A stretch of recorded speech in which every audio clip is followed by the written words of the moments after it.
we at Vulcan have been pursuing and investing in various ways. There are several other answers. But semantic wikis, I think, are pretty cool. So the idea here is if a wiki, in general, is a tool for publication and consensus. That's what wikis are. They're the largest scale publication and consensus machines ever built, right? And if you look at MediaWiki, right, which is the software underneath Wikipedia and a whole family of websites that start with WikiStar, right? It's really cool, right? It's really high performance, serves thousands and thousands of pages per second, right? It's really scalable and it's free. It's what they call LAMP architecture, Linux, Apache, MySQL, and PHP. It's all GPL licensed. And out of that, we have things like Wikipedia, right? Which, if you haven't looked at the scale numbers, it's really impressive recently, right? Just in English, it's 2.5 million articles, right? Edits are 100 times that, 250 million edits. 2.5 million images. I mean, this is just astounding stuff that is being published.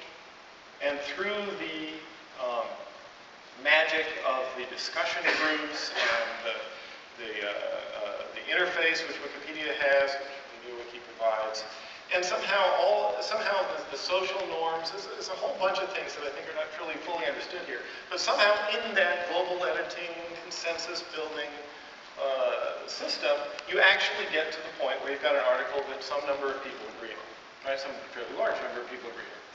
And so you get to this consensus property. Almost nothing has ever done before for us at that scale.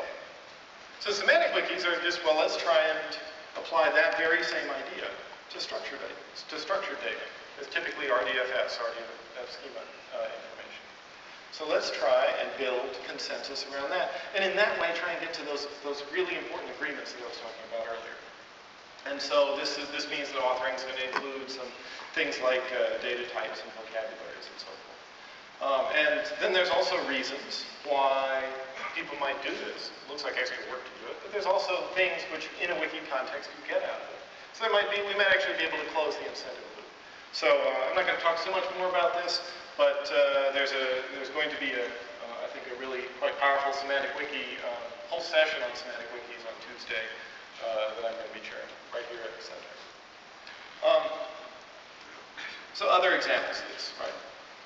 MetaWeb and Freebase. This is so cool, right? So this is essentially the wiki idea sort of turned a little bit on its head. It's a place where you can get, again, massive amounts of socially authored almanac-style data under the Creative Commons license. And they don't use the same kind of consensus mechanism. They have a full